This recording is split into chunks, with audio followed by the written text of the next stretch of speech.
السلام علیکم ورحمۃ اللہ وبرکاتہ۔ دوستوں، میں محمد پیر بخش حشمتی آپ لوگوں کی خدمت میں ایک نئی ویڈیو کے ساتھ پھر سے آیا ہوں۔ اس ویڈیو میں آپ کو بتانے جا رہا ہوں کہ نماز کے اندر کون کون سی چیزوں کا پڑھنا واجب ہے، کیا کیا کام کرنے نماز کے اندر واجب ہے۔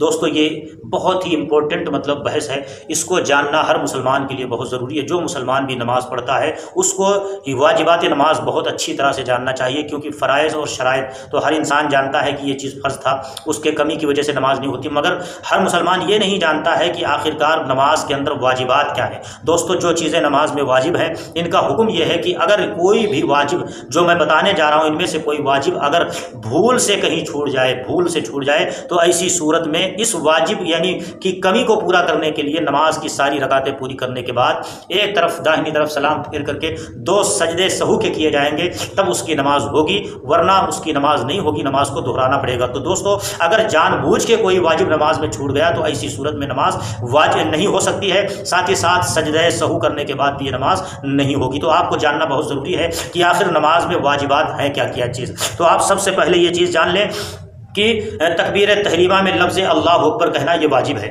جب پہلی مرتبہ نیت باندھتے ہیں تو نیت باندھتے وقت جب لفظ ہاتھوں کو اٹھاتے اس وقت منہ سے اللہ اکبر کہتے ہیں، تو لفظ اللہ اکبر تکبیر تحریمہ پہلی تکبیر کے وقت اللہ اکبر کہنا یہ نماز میں واجب ہے۔ یعنی اگر کوئی شخص بھول سے اس کو چھوڑ دیا ہے تو ایسی صورت میں پھر سجدہ سہو کر کے نماز ہوگی، ورنہ نماز نہیں ہوگی۔ دوسری چیز ہے کہ نماز کے اندر سورہ فاتحہ یعنی الحمد شریف کا پڑھنا یہ بھی واجب ہے، اور ساتھ ہی ساتھ سورہ یا آیت ملانا بھی واجب ہے۔ سورہ الحمد شریف کے بعد کوئی سورہ یا کوئی آیت مطلب 3 آیتیں ملانا یہ بھی واجب ہے۔ دوستو، اس کے علاوہ یہ بھی واجب ہے کہ الحمد شریف سورت سے پہلے پڑھی جائے اور سورت کو الحمد شریف کے بعد پڑھا جائے۔ اب اگر کسی نے اس کا اپوزٹ کر دیا یعنی سورہ پہلے پڑھ دی، سورہ فاتحہ الحمد شریف بعد میں پڑھا، تو ایسی صورت میں بھی سجدہ سہو کرنا ضروری ہو جائے گا۔ قرات مکمل ہو جانے کے بعد فوراً رکوع کرنا یہ واجب ہے، یعنی بغیر کسی تاخیر کیے ہوئے جہاں سورہ ہماری مکمل ہوئی بغیر تاخیر کیے ہوئے ہمارے لیے حکم ہے کہ ہم رکوع کریں، رکوع میں چلے جائیں۔ ایک سجدہ کے بعد دوسرا سجدہ کرنا یہ بھی واجب ہے، یعنی دو سجدے کرنے واجب ہیں، اور ساتھ ہی ساتھ رکوع کے بعد سیدھا کھڑا ہونا یہ بھی واجب ہے، جس کو قومہ کہا جاتا ہے۔ تو دونوں سجدوں کے درمیان بیچ میں کوئی رکن فاصل نہ ہو، یعنی دونوں سجدے لگاتار ایک کے بعد ایک کیے جائیں، یہ بھی واجب ہے۔ تعدیل ارکان یعنی رکوع، سجدہ، قومہ، جلسہ میں کم سے کم ایک بار سبحان اللہ کہنے کے برابر ٹھہرنا، یعنی رکوع کیا جائے تو کم سے کم ایک بار سبحان ربی سبحان اللہ کہنے کے برابر کم سے کم رکوع میں جھکا جائے، ورنہ تو یاد رکھیں واجب نہیں ادا ہوگا۔ اور ساتھ ہی ساتھ سجدہ میں بھی یہی حال ہے، اور رکوع کے بعد جب سیدھا کھڑا ہوا جاتا ہے یہ کھڑا ہونا بھی سیدھا کھڑا ہونا واجب ہے۔ اور ایسے ہی دونوں سجدوں کے درمیان جو بیٹھا جاتا ہے، ایک سجدہ کر کے جو بیٹھتے ہیں یہ بیٹھنا بھی واجب ہے۔ اگر کسی نے ایک سجدہ کر کے بیٹھا نہیں پھر دوسرا سجدہ کر لیا تو ایسی صورت میں واجب کا ترک ہو گیا، جس کی وجہ سے سجدہ سہو کرنا لازم ہو جائے گا۔ تو دوستو، قومہ یعنی رکوع سے سیدھا کھڑا ہونا یہ بھی واجب ہے، اور سجدے کی حالت میں پاؤں کی کم سے کم 3 انگلیوں کا پیٹ، یعنی یہ انگلیوں کے نیچے کا حصے کو پیٹ کہتے ہیں اور اوپر کے حصے کو پیٹ کہتے ہیں، تو پیٹ یہ نیچے کا حصہ کم سے کم 3 انگلیوں کا پیٹ زمین سے لگانا سجدے کی حالت میں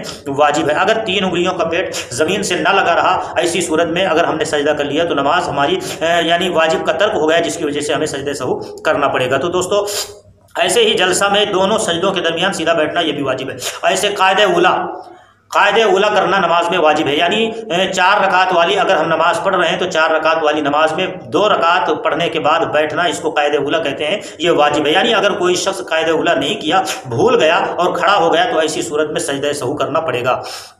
ایسے ہی دوستو، قاعدہ میں دونوں قاعدوں میں پورا تشہد پڑھنا۔ قاعدے میں جب آپ اتحیات پڑھنے کے لیے بیٹھتے ہیں تو قاعدے میں اتحیات پڑھنا نماز میں واجب ہے۔ اتحیات کا اور سورہ فاتحہ کا ایک لفظ واجب ہے، یعنی کوئی ایک لفظ بھی اگر چھوٹ گیا تو واجب کا ترک ہو گیا، جس کی وجہ سے سجدہ سہو کرنا پڑے گا۔ ساتھ ہی ساتھ دونوں سلام میں لفظ السلام واجب ہے، سلام پھیرتے وقت منہ سے لفظ السلام کہنا یہ واجب ہے۔ اگر کسی نے لفظ السلام نہ کہا تو ایسی صورت میں سجدہ سہو کرنا پڑے گا۔